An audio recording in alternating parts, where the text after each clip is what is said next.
This podcast is not legal advice and should not be relied upon as such. You should always obtain legal advice about your specific circumstances.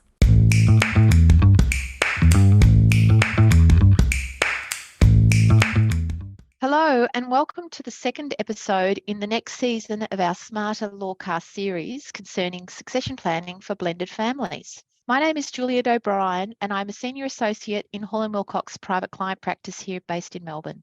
In this season, we'll be discussing estate planning for people living in the blended family. In today's episode, we're going to take a deeper dive into mutual wills as one strategy which can be useful in estate planning for blended families. Before we get going, I would like to acknowledge the Wurundjeri people of the Kulin Nation, the traditional custodians of the land we are meeting on today. I recognise their continuing connection to land, waters and culture, and I pay my respects to their elders, past, present and emerging, and to all First Nations people joining us. Today, I am joined by my colleague Laura Hanrahan, Special Counsel in our private client practice in Brisbane. Let's start with what mutual wills are and why mutual wills are a good estate planning tool or strategy for blended families. Laura, have you got some insights here? Mutual wills are essentially where two people making promises to each other about their wills to ensure that specific beneficiaries benefit from their property at the time that both parties have passed away. It's a very ancient doctrine. So am I right in thinking there you both have a will, but there's a separate document that sits alongside that's like a separate contract that will prohibit or inhibit your ability to change your will in the future? Yes, whilst it doesn't necessarily need to be a written document, certainly that is absolutely best practice, but there needs to be an agreement, whether that's oral or written. And it's important to point out too that quite often people, whether in blended families or not, will have mirror wills. These are not mutual wills. Simply because wills are made in reciprocal terms doesn't necessarily mean that they are mutual wills. There needs to be that additional agreement, again, whether binding or oral, to actually make the wills mutual. And the reason that they're so useful in blended family scenarios is because it essentially allows you a little bit of leeway to rule from the grave. So you can provide a surviving spouse with the benefit of assets, but those assets are ultimately gifted to the next generation, whether that be children from the first relationship or children from both first relationships. You've got the certainty that those assets will ultimately benefit the children of the first relationship, and that the survivor won't be able to change their will and write out the biological children of the first to die. I see. So that's the main advantage. That's why the mutual will could be so beneficial in the blended family situation. Yeah, it really provides that structure and certainty. So implementing mutual wills enables a testator to provide benefits for the current spouse while preserving assets for their children from their first relationship. It also provides asset protection. So we get that keeping it in the bloodline. And essentially blended families or couples in a blended family scenario want the peace of mind that they're doing the right thing by their current spouse whilst ultimately providing for their children from their previous relationship.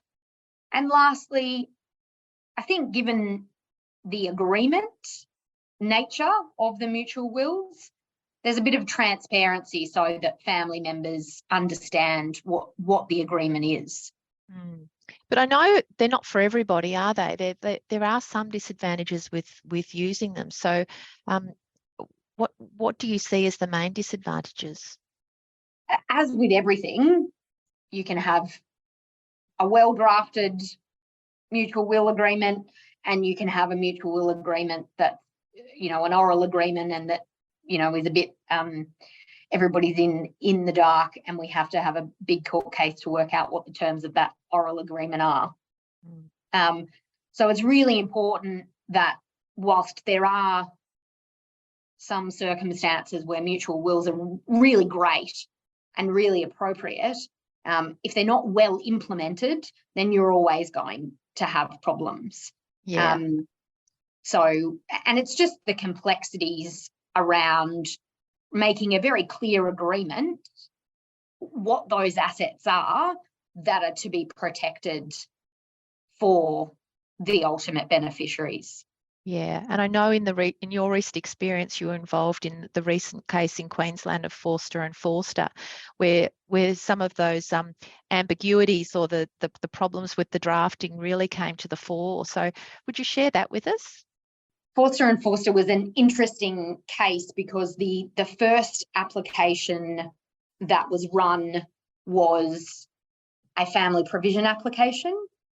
So the adult children from the deceased's first marriage tried to bring a family provision application.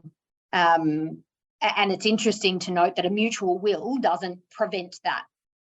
So you're not protecting the estate from a family provision application. Just remind us with the family provision application, so that's a party that's bringing a claim because they feel that they haven't been adequately provided for under the terms of the will. So that's still fair game, even if there's a mutual wills contract in place?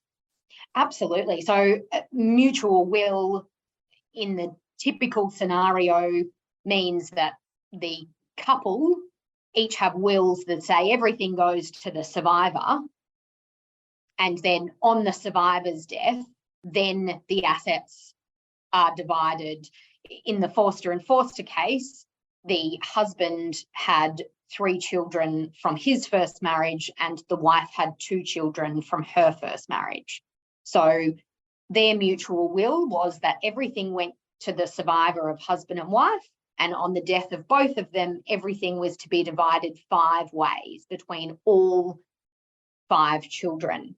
So the husband was the first to die, and the wife received all of the assets, and the adult children of the deceased, then their first application was to try and, because essentially they had been left nothing because the wife survived, so they tried to bring a family provision application to receive an inheritance at the time, rather than having to wait until their stepmum passed away. And then the second application, when that wasn't successful, then the second application they brought was in relation to the terms of the actual mutual will agreement itself. And ultimately, what they wanted was disclosure of all of their stepmum's assets. And they were quite determined to ensure that they had a very clear picture about what her wealth was, so that when she ultimately passed away, that they would then have a starting point to know whether she had, in fact, you know, dissipated her assets intentionally, so that what they were ultimately going to receive was a lot less. And they wanted to be able to have those 2 points in time, and the court, in this particular case, based on the drafting of the mutual wills agreement, the court said that they weren't entitled to that disclosure, and that she wasn't holding those assets on trust for them, that she had been gifted them and they were her assets under the will to live her life, and that they only became entitled to them on her death. Yeah, so the survivor is still, even if you've got a mutual wills contract, it can be drafted to permit the survivor to continue to use the assets during the lifetime. So they can sell them, they can buy new assets, but ultimately when they die, however that the gifts fall at that point, that's the bit that we are unable to change when we've got the mutual wills contract, but that agreement continues to hover above whatever assets finally fall on the last to die.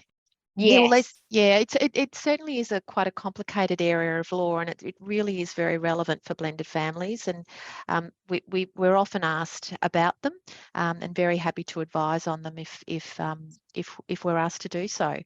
So look, thanks for that insight, Laura. That's been really useful. And thank you again for listening to this next episode. We trust that you found the information useful.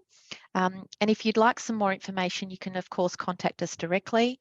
You can find our details on our website at www.hallandwilcox.com.au, or you can connect with us on LinkedIn. If you've enjoyed today's podcast, please rate or review us. Thank you.